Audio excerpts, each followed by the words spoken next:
January 13, 2012, a seemingly ordinary cruise turned into one of the most shocking maritime disasters of the 21st century.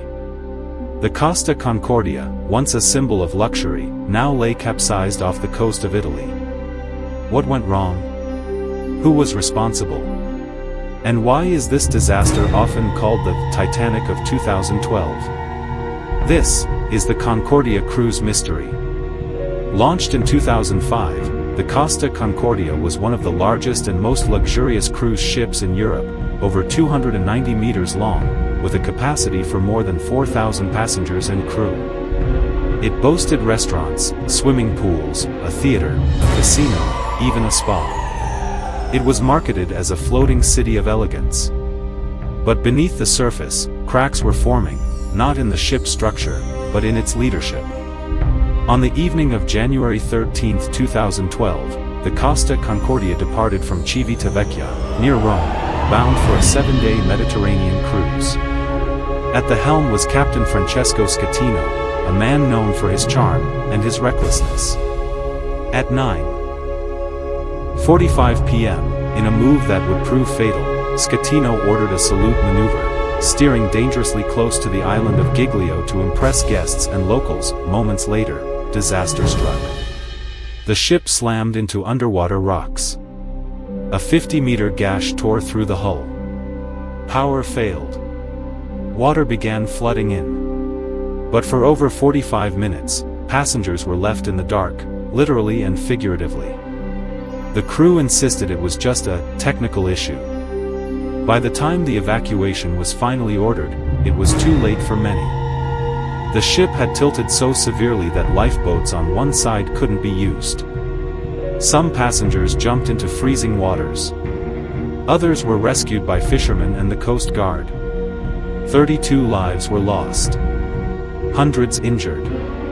And the ship, a modern marvel, lay half-submerged for over 2 years. The world was stunned. How could such a high-tech ship suffer such a tragic fate? Investigations began. What they uncovered was a chilling mix of human error, ego, and gross negligence. Captain Schettino became the face of the disaster. Accused of abandoning ship before evacuation was complete, and famously told to get back on board by the Coast Guard, his actions were condemned worldwide.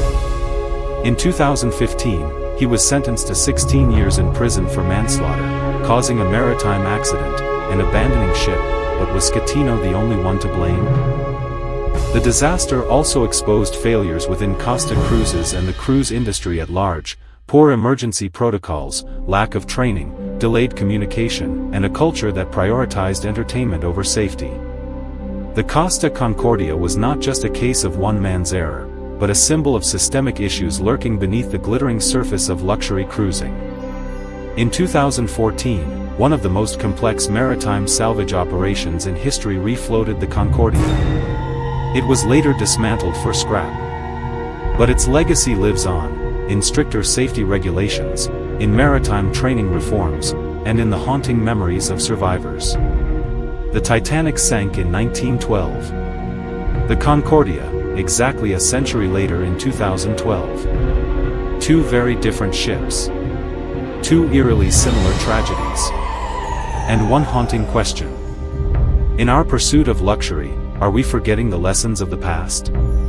If you found this video insightful, like and subscribe for more real-life mysteries and investigations. Share your thoughts in the comments. Should cruise ship safety be taken more seriously? What do you think went really wrong?